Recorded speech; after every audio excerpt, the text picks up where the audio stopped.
What do we want? Real democracy! When do we want it? Now! What do we want? Real democracy! When do we want it? Now! Welcome to Real Democracy Now. I'm Nivek Thompson, and Real Democracy Now is a podcast for people who think we can and should improve how democracy works. This podcast looks at democracy from different angles to help you think about how democracy might be improved. Welcome to episode 9 of Real Democracy Now, a podcast. Season 1 is looking at deliberative mini-publics from a number of different angles. As well as getting different perspectives on how deliberative mini-publics work, I have asked all of my guests what they think is the essence of a real democracy. Today, I'm going to showcase some of their answers. First up is Professor Carson, who sees the essence of a real democracy as being about self-government and trust. I think it's vital. I think it's energetic. It's certainly self-government. I think it's a way for people to deal responsibly with increasingly complex issues, and that means that we might all have to act like adults and not like children blaming mummy and daddy who happen to be in power at the time. It means that we all have to step up to the plate and, in partnership, wrestle with the complexity of the problems that present themselves to us. So for me, democracy is about self-government, and it has to be done in a way that is sufficiently rigorous that we have faith in it, more faith in it than we have in the existing system. So while there is increasing trust, we're going in the right direction. It's about building trust in political decision-making. And however we do that, I'm not at all attached to the sort of methods that I have experimented with and continue to do. That doesn't bother me. What bothers me is that we have this growing mistrust with the existing system, and I can only see bad outcomes from that. We've been here historically, and I don't want to go there again. I want to create a circumstance in which we are able to govern ourselves and we are able to build that trust that is deteriorating. Next we hear from Luca Belgiorno-Nettis, the founder of the newDemocracy Foundation, who agreed that people should be able to govern themselves. That which is determined by the people. That's what I was saying. So where is the real democracy today? See, you could argue, most people will say, the American democracy is, for the people, by the people, of the people. Well, who determined that? It was only the grandees. It was only the landed gentry. No group but below the landed gentry had the opportunity to actually establish a model themselves. So what we say is, let's give the opportunity of people to determine how they want to govern themselves. It's kind of a no-brainer. But what I see in these things, actually, what is the challenge in all of this? I think which is the challenge for anything that is, let's call it innovative, even though one must be careful of using that word because it becomes such a cliche. Innovation always starts on the periphery. It's usually on the periphery, and indeed, it potentially can even be heretical. Darwin's theory of evolution was heretical. It was peripheral and it was heretical, and it's become mainstream.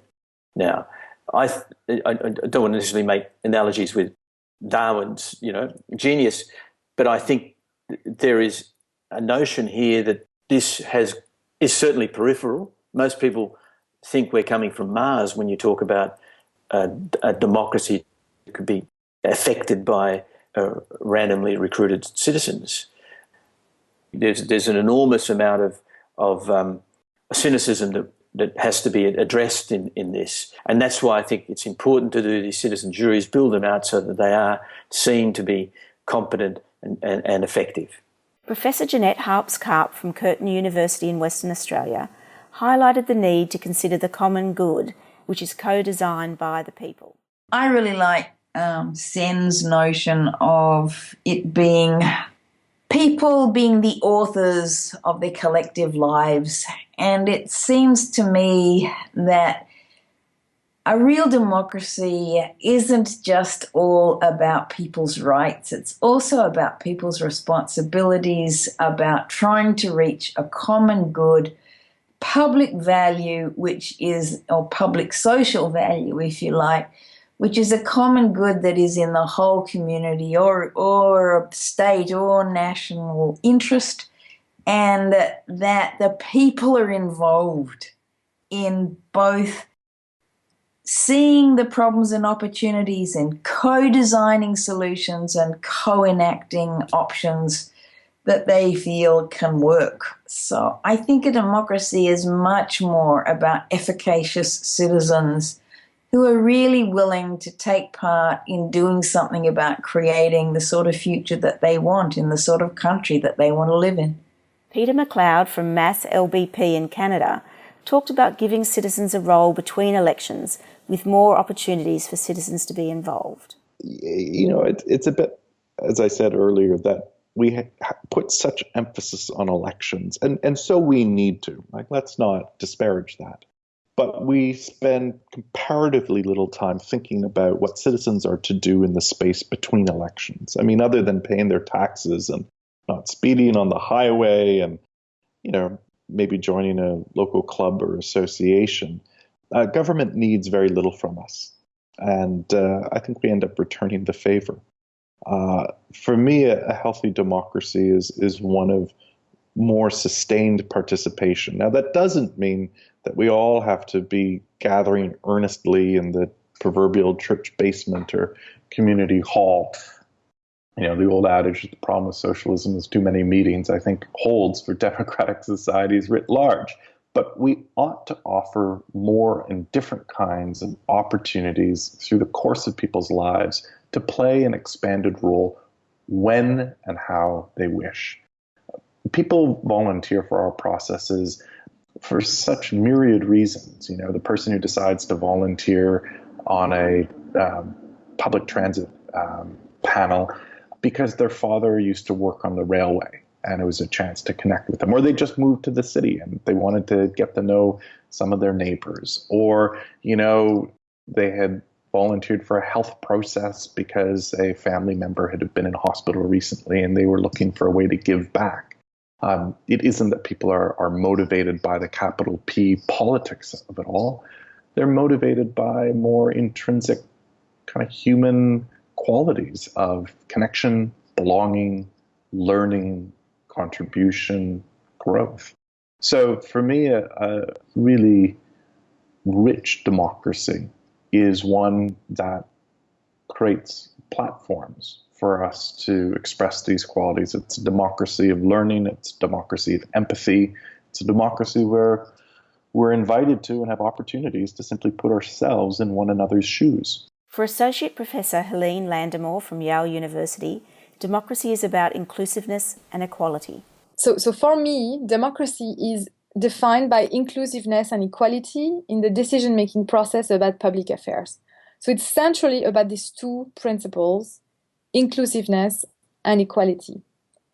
Inclusiveness, it's the idea that any member of the political community has a right to have his voice heard and his or her interests taken into account in the decision process.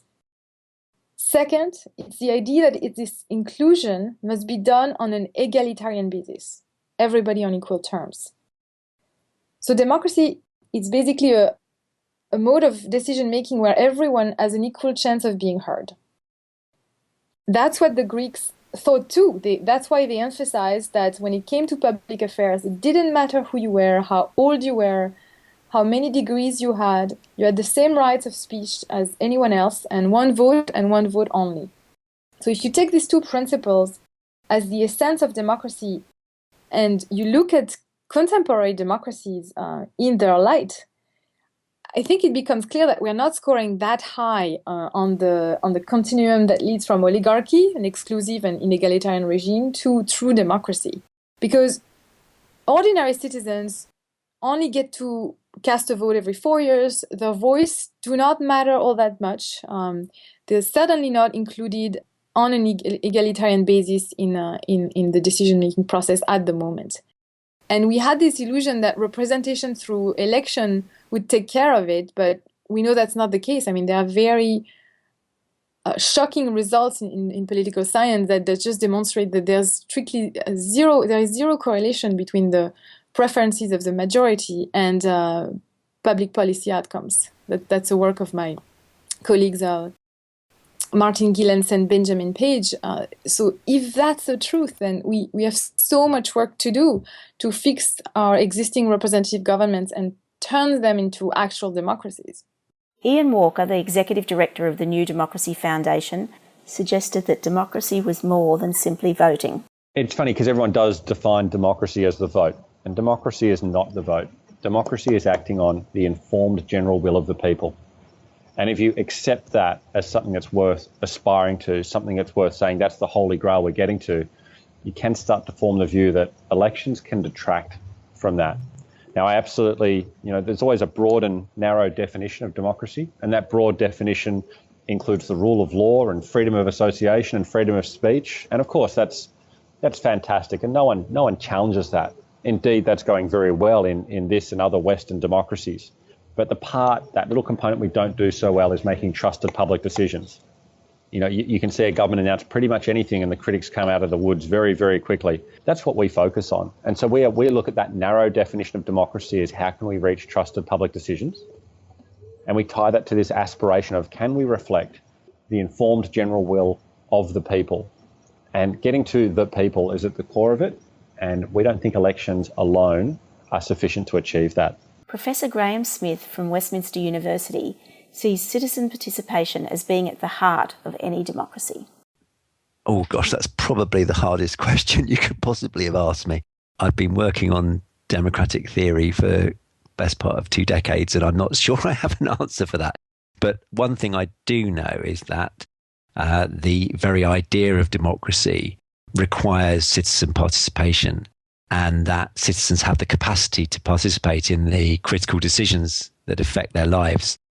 So if that's our starting point, then one of the ways that we think about the extent to which a democracy is more or less real, in the words that you say, or more or less democratic, is the extent to which meaningful opportunities are in place for citizen participation on decisions that affect their lives. And I think if that's the standard against which we hold democracies, most of the actually existing democracies are faring rather poorly. For Emily Genki from Democracy Co., a facilitation company in South Australia, it's about active citizenship. Oh, that is a really good question. The essence of a real democracy is where, I reckon, there's active citizenship, regardless of what kind of citizen you are, but that people are thinking and participating in their democracy in an active way. So some people might be decision makers, some people might be government, some people might just be people. But when called to a problem or called to mobilise, they're actually willing to participate in an active way. So our nirvana, Nivek, is that people don't just feel that their democratic rights are being expressed once every 4 years when they go to the electoral booth. They actually have the opportunity to do that often over the period of their life. Another facilitation perspective comes from Titus Alexander from Democracy Matters in the UK, who believes that the public should have an equal say in public decisions. Well, that's a very big one. I mean, democracy, in Lincoln's word, it's government by the people, for the people, of the people. And that is, if you like, the aspiration of democracy. Democracy is one in which major public decisions, collective decisions, are taken by the public, and that the public have an equal say. And one of the dilemmas of our political systems is that, in effect, the public do not have an equal say, that people with money distort the political system in the sense that they can afford to buy the lobbyists, the campaigners and so forth to get their way. And as a result, public decisions are out of alignment with the public. And I think we've seen that in the Brexit vote in the UK, and then the election of Trump in the US, that our societies are very divided and people don't feel that they are part of it, and they're rejecting the established solutions, if you like. But they're not necessarily going to get what they want, because often, like the Trump election, Trump is a billionaire and he's promoting a particular set of solutions. He's addressing the concerns that people have, and but not necessarily finding the solutions. And I think politics is actually difficult. A lot of these issues that we face today are not easy, and engaging people in finding the solutions to those is very important. It's, I think, fundamental to our survival. Because if we make mistakes, for example, on issues like climate change or conflict or even migration, it could be curtains for the human race. Associate Professor Caroline Lee from Lafayette University identifies social, economic and political equality as an important element of a real democracy. Social, economic, and political equality are more balanced than they are right now. I mean, that would be my ideal, is that we have multiple kinds of equality that are more into balance without this sort of lots of having people have lots of voice and not a lot of capacity to affect change. Jay Weatherill, the Premier of South Australia, like Janette Hartz-Karp, sees citizens acting in the community interest as key to a real democracy. Well, I love the definition that Mark Moore, who's one of the thinkers that came and helped us into this, and he talked about the idea of talking into existence a public that can act in its own self-interest. I think that's there's not one notion of the public. It's something that has to be continually talked into existence. You want people to behave as citizens, not as self-interested individuals, so that collectively we come together and solve the challenges we have as a community. So how do you set aside what might be in my personal interests and actually think about the interests of the community more broadly? So how do you set aside the selfishness and think of the other, and to actually understand that strengthens all of us if we're able to have a community that behaves in that way? And I think that's the essence of a democracy, and that's what we're trying to achieve with our reforms. And finally, Professor Jerry Stoica from Southampton University proposes that a real democracy would be one that allows people to participate when and how they want to. Well, I think I'm prepared to accept that my ideas about that do vary, but let me give you the answer at least I came up with in Why Politics Matters, which is I do think that you need a democracy which stretches beyond a commitment to simply delivering representative politics. And that's partly because I think representative politics should be much more interactive and engaging. So the phrase I came up with was a politics fit for amateurs. And I don't think that the vast majority of citizens want to be active all the time, but they may want and decide to be active at certain times. And what you, I think, have to try and do is design a political system for people to live their ordinary lives, to work, to love one another, to look after one another, to enjoy the social, cultural and economic experiences of their worlds, but at the same time be able to step into politics when it matters to them. And I think that requires a representative system that is significantly reformed from the one that we currently have, and it does require an interesting variety of range of democratic innovations to enable people to participate. But my image of a democracy is not of one where people participate all the time, because all the evidence that I can find and all my sense of where most people are at, which is for them engagement in the world of politics is not the first choice activity. It's an activity which they'll do if they feel the real need to do it. And what we need to do is design a system so that when they step into that process as amateurs, they can do so in the most effective, but also perhaps the most informed and reflective way. I'd love to know what you think is the essence of a real democracy. Please share your views with the Real Democracy Now! Community on our Facebook page, by Twitter, or on the website. I'll share some of your perspectives in later episodes. Thanks for listening to Real Democracy Now! You can find more about today's topic in the show notes at www.realdemocracynow.com.au. If you enjoyed this program, please subscribe to this podcast, write a review, share the podcast with your friends, and join the conversation on the webpage or on Facebook or Twitter. I'd love to know what you think is the essence of a real democracy.